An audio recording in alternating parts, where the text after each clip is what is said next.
Just a quick standard agenda. Going to start off with an overview.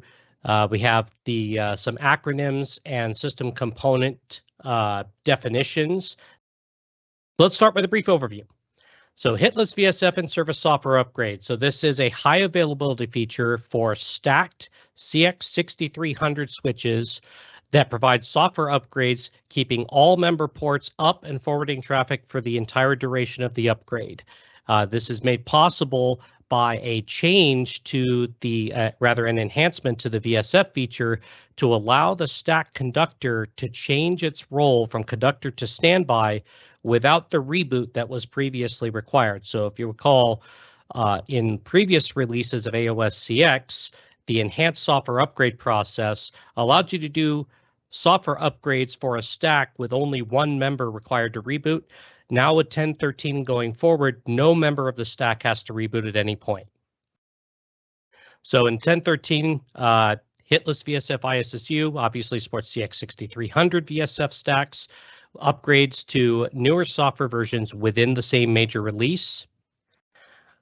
We do not support the 6200 VSF stack with ISSU. This is specifically for the 6300. We do not currently support major version upgrades or downgrades in any form. So this is no change from previous releases of the ISSU feature. So the evolution of ISSU on AOS-CX. We started this journey in AOS-CX 10.10 in June of last year with single chassis ISSU for the 6400, starting out with version 1 line cards. In AOS-CX 10.11 in November, we enhanced single chassis ISSU to cover the full range of line cards, both version 1 and version 2, and introduced VSF enhanced software upgrades for 6300 VSF stacks. And now in 10.13, we are enhancing the VSF upgrade by introducing Hitless VSF in-service software upgrades for 6300 stacks. So what are the use cases for Hitless VSF ISSU? This is intended for access and aggregation deployments for using 6300 VSF stacks where you require or desire high availability for software upgrades. These can include medical facilities, financial institutions, media production and broadcast, industrial facilities, municipal networks. These are all types of environments where you may find 6300s in production and allowing you to do hitless software upgrades to fix software issues, patch software vulnerabilities, having the ability to correct these issues without taking the stack out of production is a highly desired feature for a lot of these environments where you cannot afford downtime. So that is what this feature is targeted at. So let's go into detail. Platform support for ISSU. This covers all in-service software upgrade features for all supported platforms. So single chassis ISSU is for the 6400, VSF enhanced software upgrades for the 6300 stack.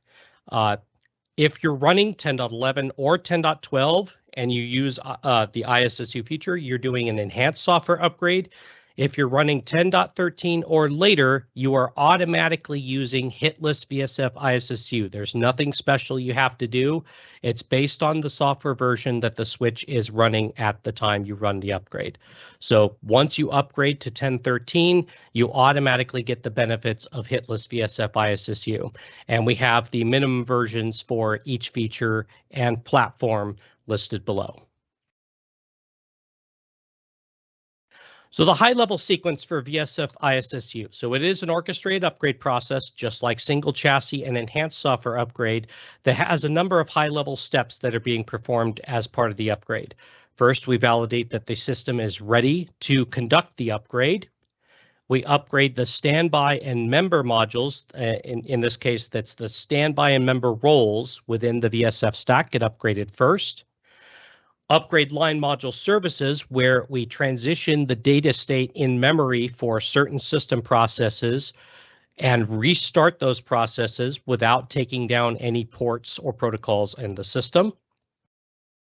We prepare the system for a VSF switchover so that the standby switch can take over the conductor role for the stack. And then we finalize the upgrade by having the conductor transition roles from conductor to standby.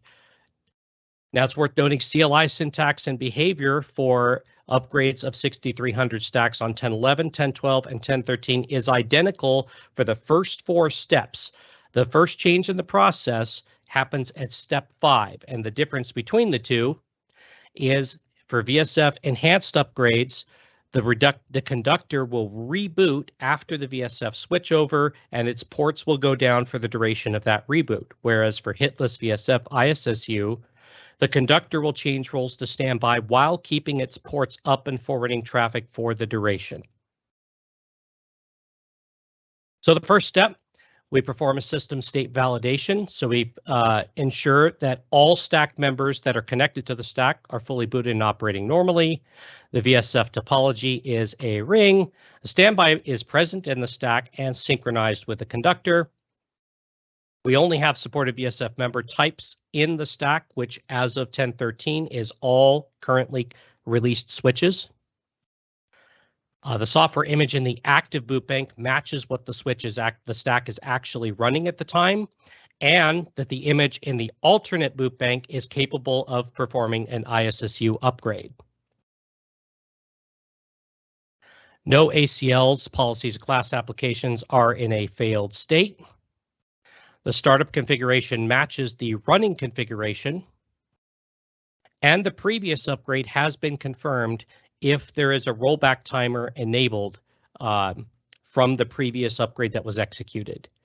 If any of these validation checks fail, we immediately abort the upgrade and an error will be generated in the upgrade event log. The system will continue operating on the running software with no changes made. Really quick, before I continue, is everyone seeing my presentation normally? Can I get a response in the Q&A if you are actually seeing the presentation correctly? Looks good from my perspective, Matt. Okay, the live event view on my end hasn't updated. I just want to make sure that it is actually behaving itself.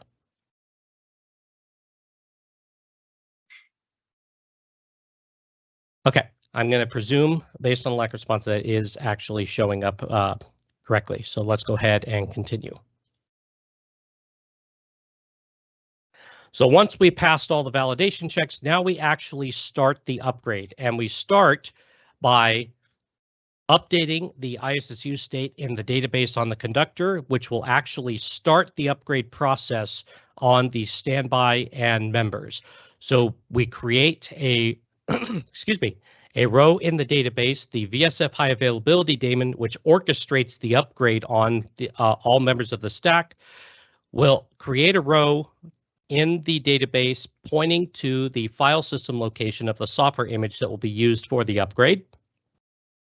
The hot patch daemon on the standby members will extract all of the upgraded software components from that software image file and apply them to each of those members. The standby and each member will switch as a set of hot patches.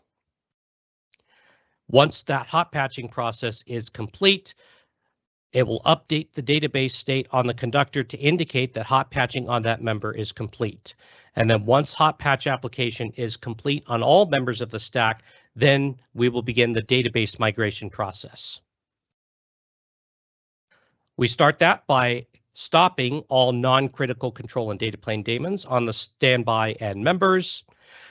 And then we will launch a copy of the schema migration framework on the standby member role switches. Now, this is a software component that we use to migrate data from the database that's using the old version of the schema that is used by the software version that's currently running on those members to the format that's used by the new software version, the schema that's used by the new version that those members are being upgraded to.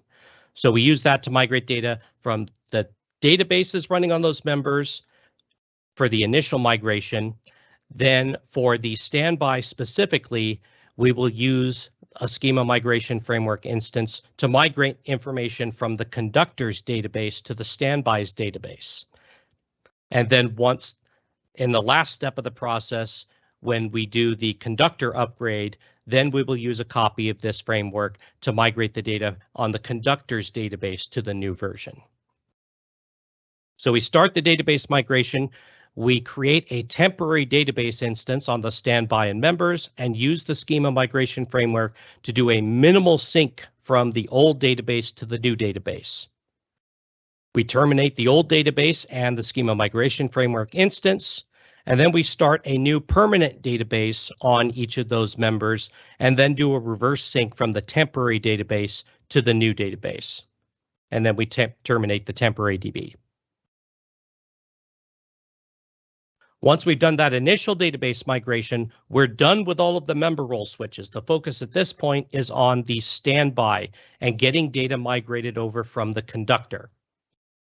So first of all, we're going to handle process restarts for the critical parts of the operating system, which means we need to temporarily stop the crash handler process.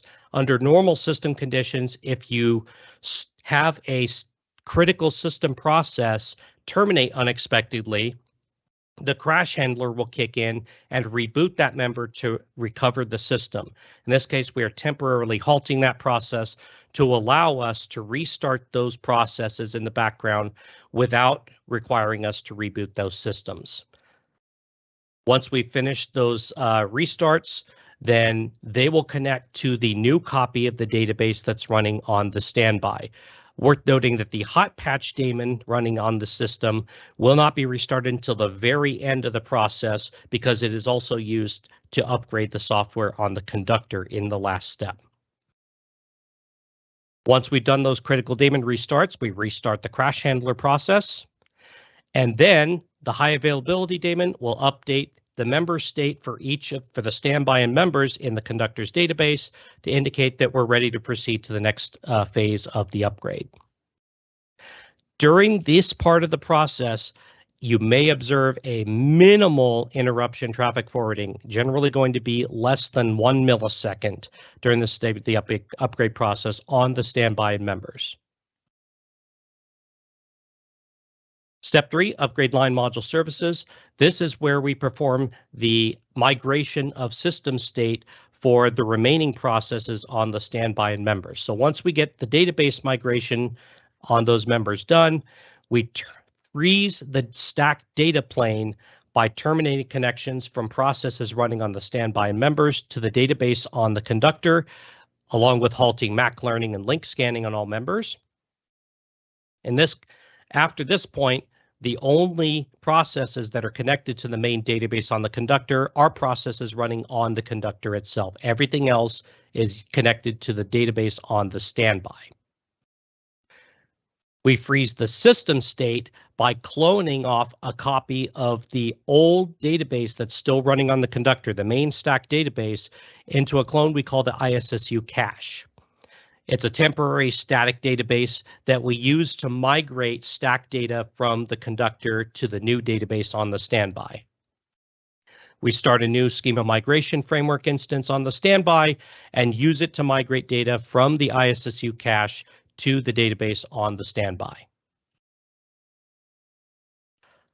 Then we migrate the state data for processes responsible for maintaining the ASICs on the standby members by creating what we call a warm boot file on each of those members. We basically dump the state of those processes from memory to flash, restart those processes in memory, and then read back the state data from flash back into memory to allow them to rebuild their state, reattach to the ASIC without impacting traffic flow on those members.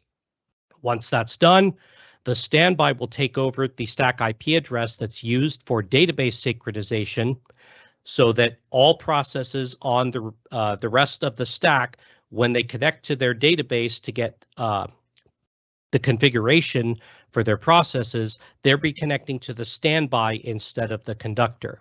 Once that's done, we restart any remaining system daemons, including the agent daemon, on the standby and members using the new database on the standby with the data that's been migrated from the conductor.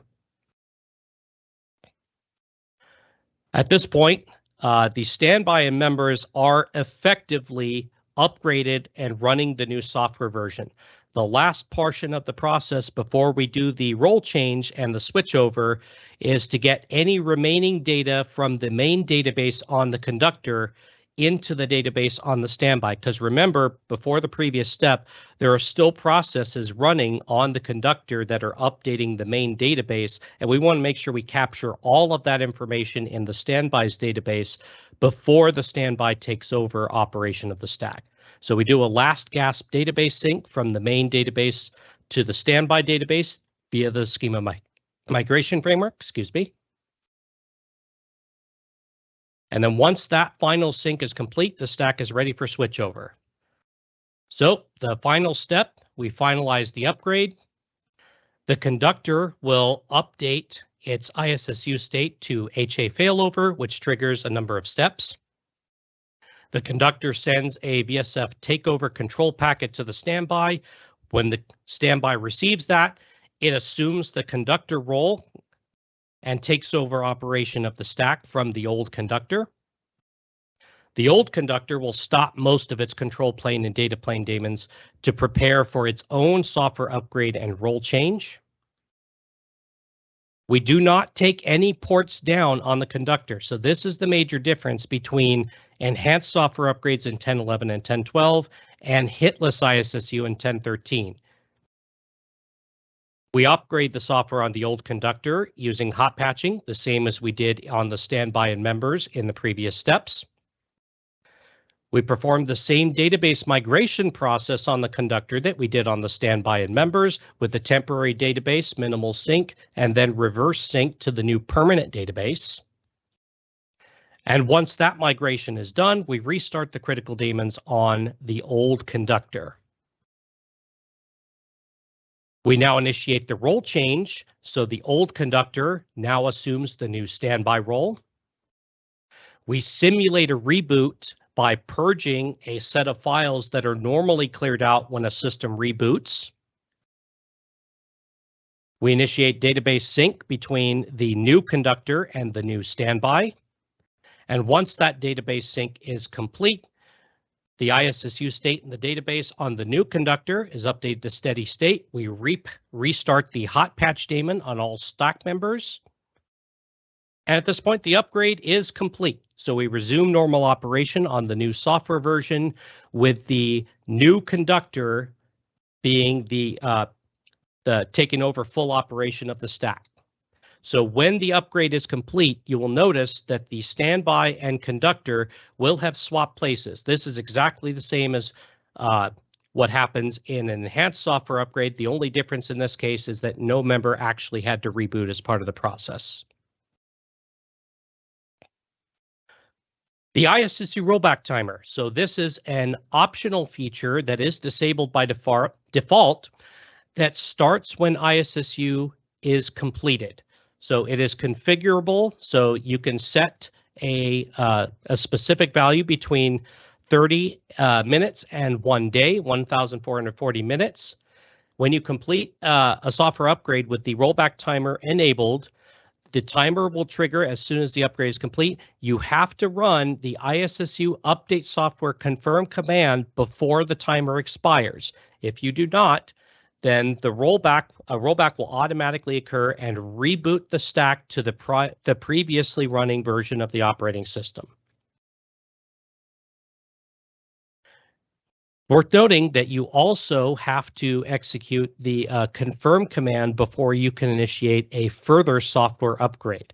So if you have an active rollback timer and you try to run another upgrade, that rollback timer will block another upgrade. So you need to confirm the previous one before starting a new one. And again, the default is 30 minutes and you can configure it for up to 1 day. Just a few operational notes on the ISSU feature.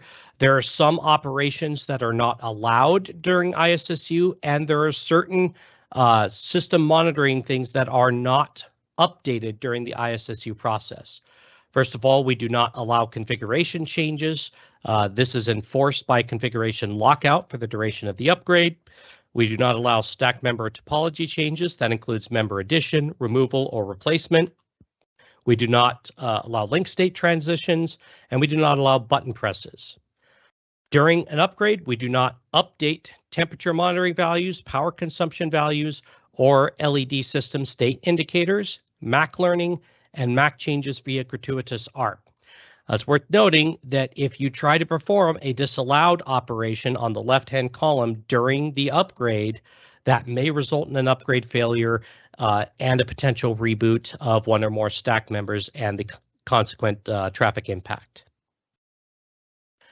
And lastly, there are a few feature-specific interactions with ISSU. First of all, MACsec. You cannot use ISSU when MACsec is enabled on any port in the stack. PIM with MSDP. If you are using a stack as an RP router with PIM and MSDP enabled, you may expect traffic loss during the upgrade. Dynamic authorization requests will be rejected with a NAC during the upgrade, which may impact captive portal workflows.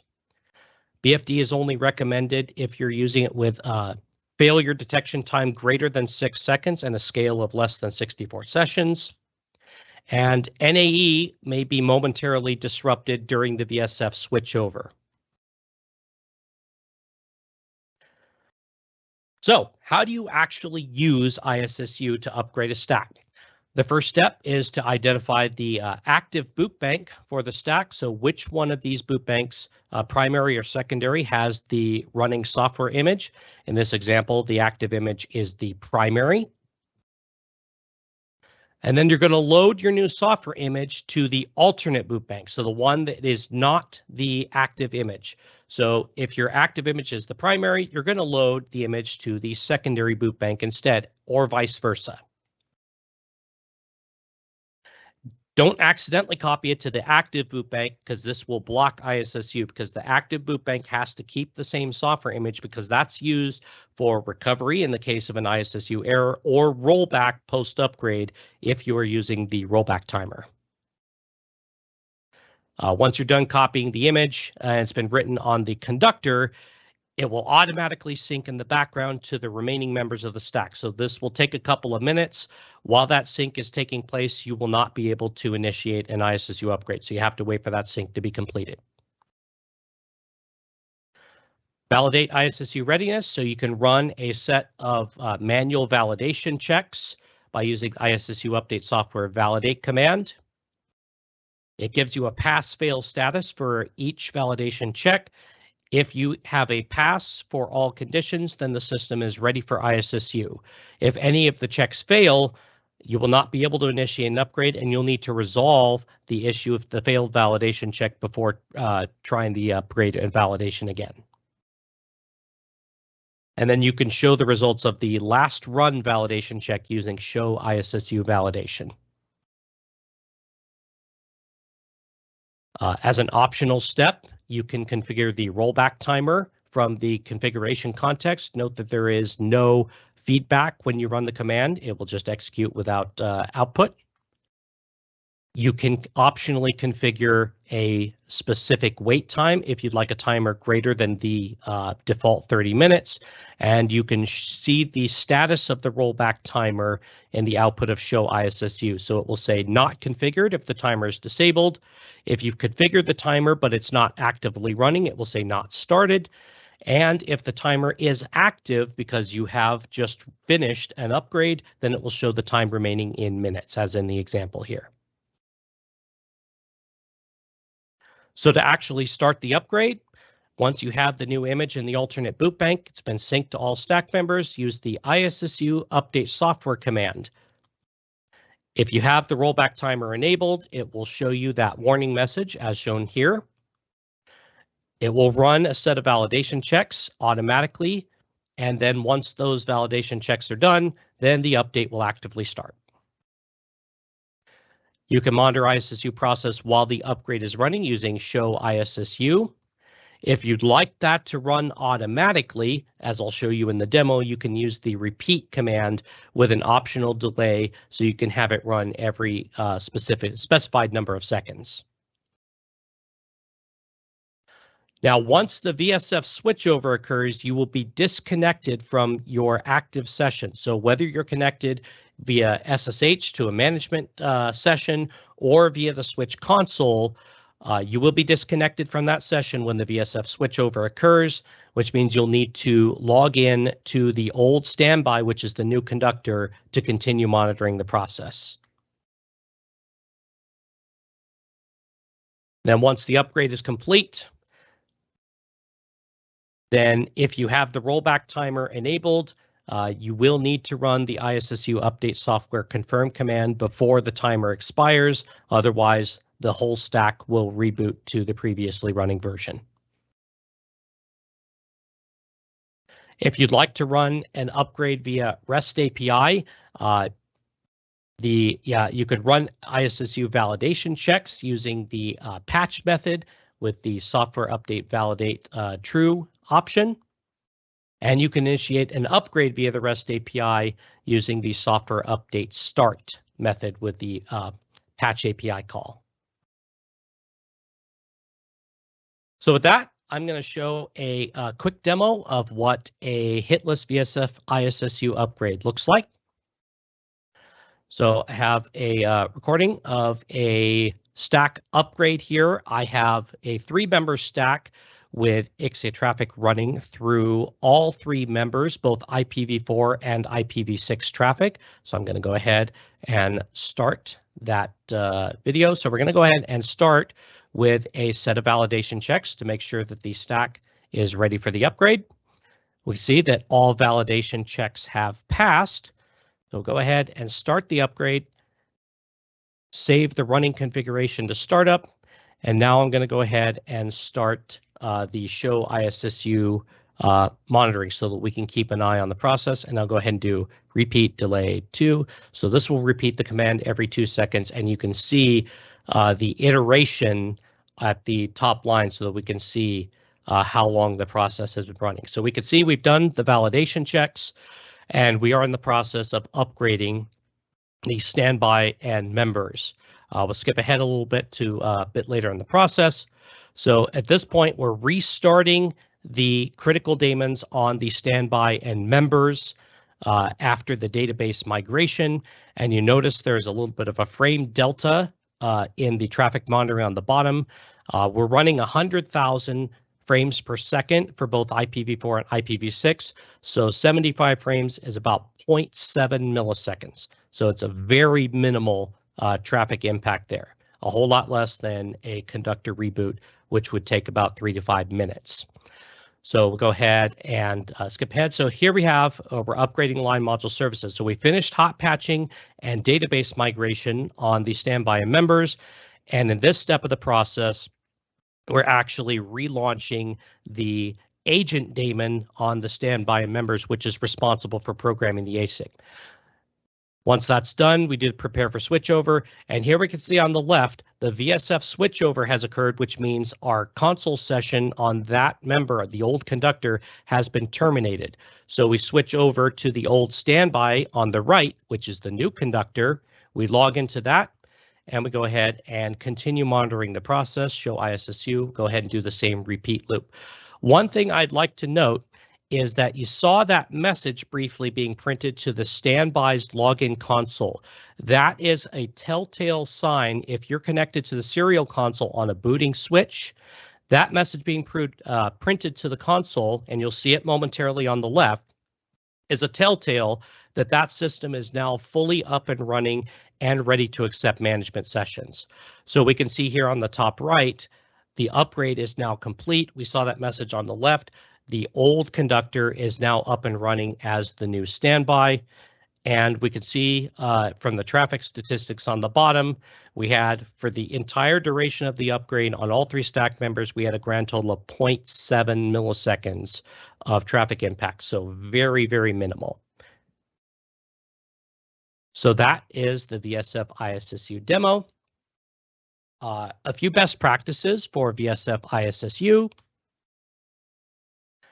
Even though VSF ISSU does not cause downtime, you should still schedule software upgrades during periods of minimal network activity to avoid any potential impact of the portions of the system that are not processed or updated during the upgrade, such as MAC table updates, link state transitions, and other conditions that are paused for the duration of an ISSU upgrade. And as a general best practice for VSF deployments, you should always deploy using a ring topology whenever you can for resiliency against linker member failures. It should be noted that a ring topology is a requirement to use VSF ISSU, so this is more a general recommendation for all VSF stacks.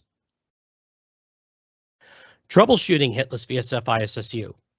So for general troubleshooting, you have the show ISSU and show ISSU brief CLI commands, which give you the status of a current or previous ISSU upgrade.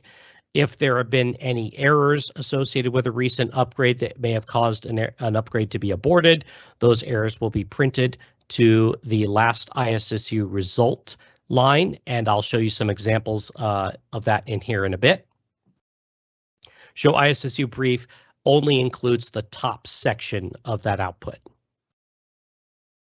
So to diagnose ISSU errors, you have that show command, and then you also have ISSU related errors and event log messages that are printed to the switch event log by the ISSU daemon, VSF daemon, the VSF high availability daemon, and the hot patch daemon. And then we have some examples highlighted down below where an upgrade was aborted due to a member being lost during the upgrade. Now, some specific troubleshooting scenarios based on error messages you may receive. If you get a message saying no standby present, ISSU upgrade aborted, this means that there is no member in the stack that is currently operating in the standby role. That means your standby may be down, it may still be booting, or you don't have a secondary member configured. So in the example here, we have a secondary, member 2, but it's showing as not present. So to resolve this issue, you ensure that you have a secondary member designated and that that member or the primary is operating normally with the standby role, because either the secondary or primary could be operating as the standby depending on system conditions. If this error resulted from a member or link hardware fault, then you should replace the affected hardware. If you get the error message, the stack topology is not a ring, that indicates that the stack is operating as a chain topology. That could mean it was either deployed that way from the beginning, you have one or more members down that are still booting, which means their VSF links aren't active, or you have had a failure of one or more VSF links or members. So to resolve this, make sure the stack is operating as a ring topology, which means all members and links are operating normally. And again, if this resulted from a hardware fault, replace the affected hardware. If the upgrade was aborted because one or more members are booting, that means you have at least one member whose VSF links are up, but it's not fully up and running. So it may still be booting as the result of being added to the stack recently, or it or the stack as a whole were recently rebooted, or that member has experienced a software issue that is keeping it from finishing the boot process. So to resolve this, make sure that all members are fully booted with the status displayed as member before attempting the upgrade again. And once again, if this is the result of a hardware fault, replace that affected member switch. Upgrade image already matches the running software version. That means that the alternate boot bank, so if you look at this example, the active image is the primary and the alternate is the secondary. This message means that the software image in the alternate boot bank is the same as what the stack is already running.